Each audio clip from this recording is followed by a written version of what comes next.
Olá galera, a graça e a paz, mais uma vez aqui o pastor Ricardo Kern para levar para você mais um vídeo do canal Na Ponta do Altar.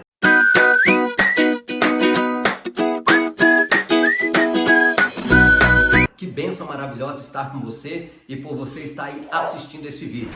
Compartilhe ele com seus amigos, se inscreva no meu canal, pode divulgar que é coisa boa, ative o sininho de notificações que você vai receber os últimos vídeos que eu estarei postando. E aqui, olha, para mostrar para vocês que você não vai somente aprender cultura, história e Bíblia, você vai também ganhar brindes como esse aqui. Um brinde especial do canal Na Ponta do Altar, que eu estou dando para todos os participantes. Só você que tem esse brinde, ninguém vai ter essa caneca, só aquele que participar. Participe conosco e eu quero mostrar para vocês que nós cumprimos o que nós falamos. Fala, irmã Alice. A paz do Senhor, o meu nome é Alice, eu sou da Igreja Voz da Profecia Sede em São Paulo e estou passando por aqui para agradecer ao pastor Ricardo Kern, do canal do YouTube Na Ponta do Altar. Eu quero agradecer por essa caneca linda que eu ganhei. Amei o presente, pastor, muito obrigado. Eu ganhei essa caneca, queridos, porque eu participei da enquete que é feita lá no canal semanalmente. Eu respondi a perguntinha, acertei e ganhei o presente. Eu ganhei, você pode ser o próximo. Vamos curtir o canal, vamos ajudar a prospectar aí essa bênção de conhecimento que a gente adquire nesse canal de uma forma leve e interativa. Muito obrigado, pastor. É disso que eu estou falando. Parabéns, Alice. A Alice, ela decifrou a sigla que eu coloquei aí baseado no livro de Isaías e também Apocalipse capítulo 20, a sigla PM. E a Alice respondeu período milenar. Coisa maravilhosa. Vem comigo que você vai aprender, pode ter certeza. Alice, parabéns e continue a participar. Divulga aí com seus amigos, hein, Alice? Divulga aí para que nós venhamos aí distribuir vários brindes como esse aqui. Olha, a caneca na ponta do altar, gente. E vamos para o nosso próximo estudo.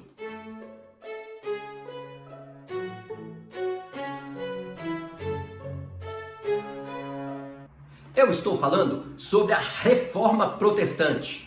Um marco na história do cristianismo, um marco na história da igreja que você precisa conhecer. A Reforma Protestante, ela está diretamente ligada à sua vida. A história do cristianismo está ligada diretamente em sua vida. Você está na ponta do altar, ou em cima, desfrutando da presença de Deus, ou embaixo, prestes a cair e perder a sua salvação, perder a sua comunhão com Cristo para a eternidade. Por isso você precisa aprender. E a Reforma Protestante, ela é um marco, por quê? Porque houve uma ruptura, houve ali uma divisão da igreja que até o ano 312 mantinha-se pura, ali com a doutrina dos apóstolos, ensinando, sendo perseguida, sendo massacrada, mas quanto mais a igreja era massacrada e perseguida, ela crescia.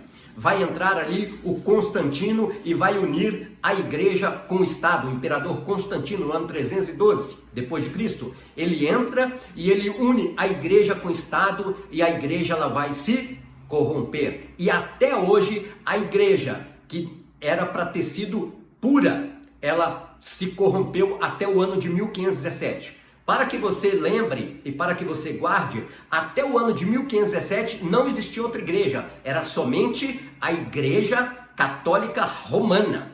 Até 312, a Igreja de Jerusalém, a Igreja dos Apóstolos. Após o ano 312, entra Constantino, faz a união do Estado com a igreja e agora ele comanda tudo e a igreja vai se corromper. Por quê? Porque o paganismo era real ali no Império Romano.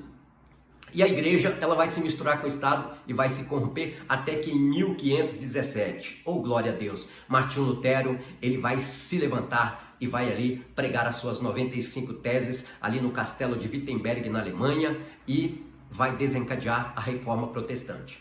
A Reforma, na realidade, a igreja, ela vem desde 312 se corrompendo. E como eu prometi para você, eu quero passar aqui para que você compreenda algumas doutrinas que a igreja, até então a igreja de Cristo, ela introduziu de forma arbitrária e de forma antibíblica que o nosso Deus ele não aceita isso, porque a palavra de Deus ela é soberana sobre todas as coisas. A Bíblia ela é soberana quando se diz, quando se fala algo relacionado à fé, a Deus e à vida espiritual daquele que é cristão. Então é a Bíblia Sagrada.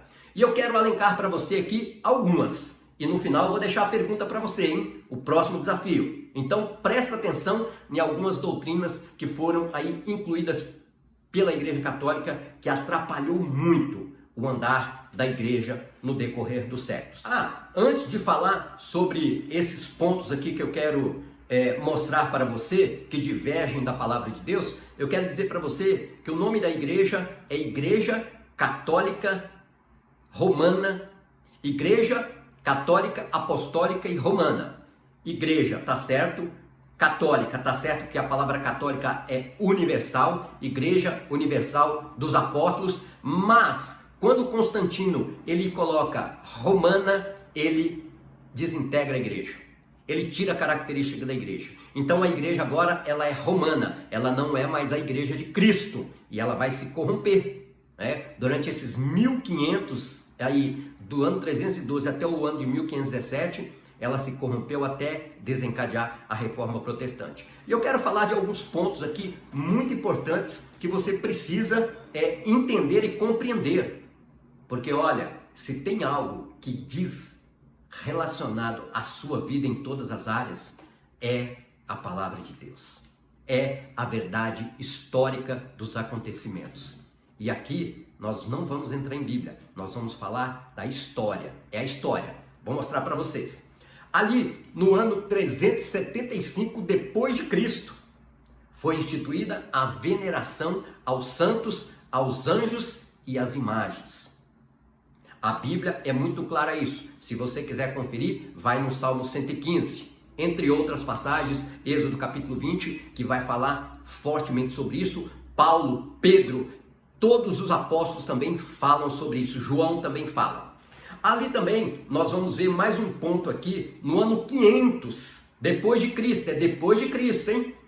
O ano 500. Os sacerdotes começam a se vestir de forma diferente. Agora eles usam aquelas estolas sacerdotais, aquelas batinas, a famosa batina do padre. Ela é instituída 500 depois de Cristo.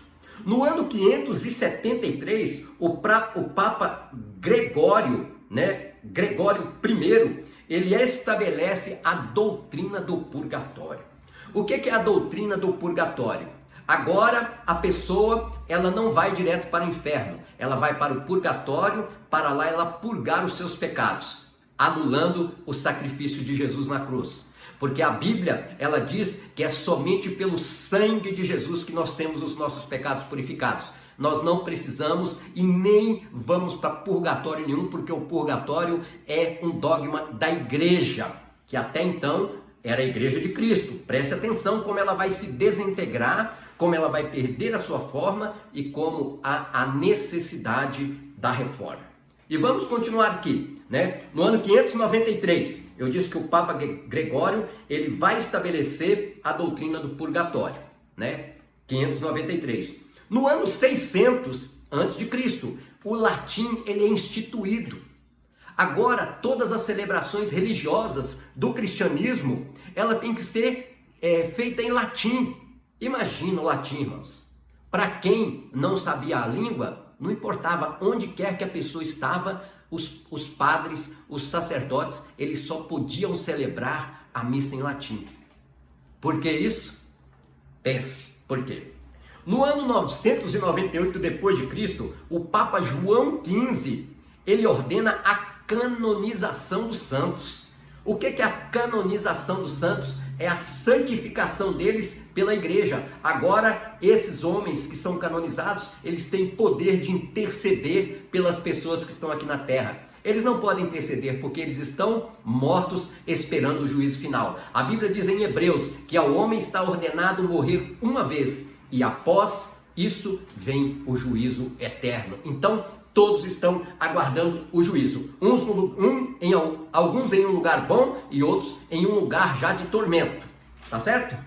Século VIII também, século VIII. o celibato é instituído pelo Papa Gregório VIII. Século VIII, não, desculpa. O celibato é instituído pelo Papa Gregório VIII. Todos sabem o que é celibato? A proibição de padres casar. Outra doutrina antibíblica que afetou muito o sacerdócio, principalmente no catolicismo romano. Sabe por quê? Porque o padre agora ele não pode constituir família. Completamente antibíblico. Deus ele falou, não é bom que o homem viva só, farei para ele uma ajudadora.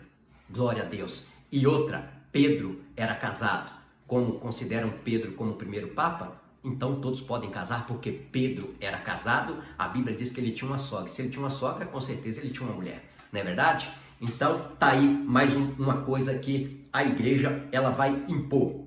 Século XII, século XII, desculpa, vai ser instituída a Inquisição. A Inquisição foi algo tenebroso no meio da igreja.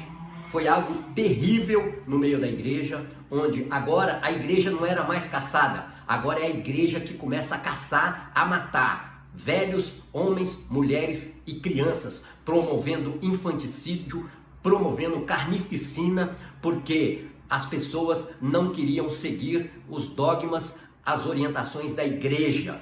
E agora não é o Estado, não é o Império mais que persegue a igreja. Agora quem persegue a igreja é a Igreja Católica Romana, que promove a Inquisição. Não tem na Bíblia. Pode nos livros de história que você vai confirmar tudo isso. Não tem como a gente falar aqui de todos os estudos que a gente faz, mas eu quero chamar você para fazer um estudo sobre isso, que você vai entender o que era a igreja ali na Idade Média, no começo ali onde Constantino ele vai estabelecer a igreja. No ano de 1229, olha, a Bíblia, a palavra de Deus é proibida para os leigos. Só podia ler a Bíblia, só podia pegar numa Bíblia sacerdotes. As pessoas humildes, as pessoas comuns, elas não podiam ler a Bíblia. É por isso que hoje nós temos aí no mundo a maioria das pessoas vivendo na escuridão da falta do conhecimento, na escuridão das trevas. Sabe por quê? Porque a luz de Cristo, tentaram ofuscar a luz de Cristo, mas levantaram-se homens e colocaram isso à tona.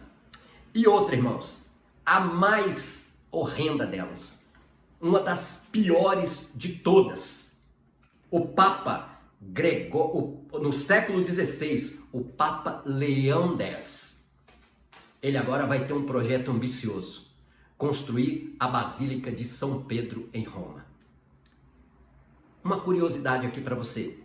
Você sabia que o Vaticano é o único país dentro de outro país? O Vaticano está em Roma. O Vaticano está na Itália. E o Vaticano não é considerado um país. Tem a sua própria moeda, tem as suas próprias leis. É o único lugar no mundo que é um país dentro do outro. E o seu presidente é o Papa. Então, olha que coisa, que coisa. E agora aqui, no século XVI, o auge, o clímax das heresias e da perseguição romana. Olha o que o Papa vai instituir com um desejo de construir a Basílica de São Pedro. Ele vai mandar um embaixador, ele vai mandar um mensageiro, Johann Tetzel, para vários lugares, para que ele vendesse cartas de indulgências. Meu Deus, que período negro. Que período negro da história. O Papa Leão X, ele vai enviar Johann Tetzel para vender cartas de indulgência. O que são essas cartas? Eram documentos assinados pelo Papa, que quem adquirisse esse documento por um valor, não se diz cada pessoa ela pagava o que ela queria. Se ela quisesse ficar menos tempo no purgatório, ela pagava mais. Então, essas cartas de indulgências assinadas pelo Papa promovia a salvação. Quem tinha esse documento podia pecar do jeito que quisesse, que ele já tinha a salvação, anulando assim, mais uma vez, o sacrifício de Cristo. A igreja, após os seus 312 anos ali de pureza, ela vai se tornar impura. E ela vai instituir esses absurdos aqui que nós precisamos ensinar. Nós que somos leitores da Bíblia, nós que buscamos o conhecimento da história, nós precisamos levar as boas novas para que você compreenda. E de forma interativa e de forma que você ganhe brinde. Então, eu quero que você, continue a aprender, continue a buscar conhecimento, porque você está na ponta do altar. Presta atenção, você está na ponta do altar, ou de baixo ou de cima. A de cima é na presença de Deus e desfrutando das suas bênçãos e da sua palavra. E lá embaixo é ignorando a palavra de Deus, a Bíblia Sagrada. Não seja na ponta do altar de baixo, mas seja na ponta do altar ao lado de Deus. Estamos aí terminando mais um vídeo. Quero agradecer você e quero aqui agora lançar um desafio para você. Você vai ter que ler, hein? Você vai ter que ler.